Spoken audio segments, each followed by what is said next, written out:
तुम्ही लक्ष्मीनगरमध्येच राहताय. हो. लक्ष्मीनगरमध्ये ज्यावेळी समस्यांचा विचार करतो, तुम्हाला कोणत्या समस्या विकासाच्या बाबतीत दिसून येतात? लक्ष्मीनगरच्या बाबतीत नाही, पूर्ण कोपरगाव तालुक्याच्या बाबतीतच प्रचंड समस्या आहे. समस्यांचा पाडा वाचला तरी तो न संपण्यासारखा आहे. आता एवढंच काय, तुम्ही ज्या रस्त्याने आले तो रस्ता बघा लक्ष्मीनगर मधला, इथे रस्त्याची सुविधा नाहीये.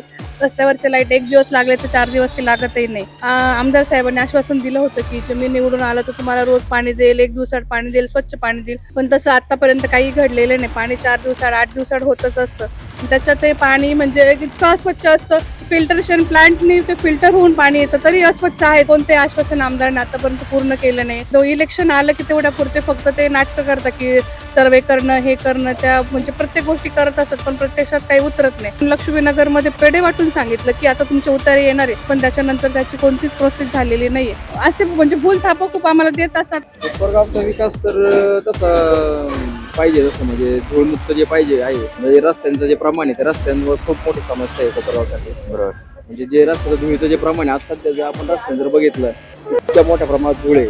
अक्षरशः आम्हाला म्हणजे आता मी दिवसभर मार्केटिंगचं काम करतो, तर अक्षरशः मला फिरताना म्हणजे 2-3 रुमाल वापरावं लागतात. आता तुम्ही बघा, धूळ किती आहे, सगळ्या गोष्टी आहे, गावात पाण्याचा प्रश्न आहे, सगळ्या गोष्टीचा प्रश्न आहे. अजूनपर्यंत आता आमदार साहेब निवडून दुसरी टर्म आहे त्यांची, अजूनपर्यंत काम तर काय झालेलं नाही. पोस्टर लागले, सगळं लागले, पण काम नाही झालं.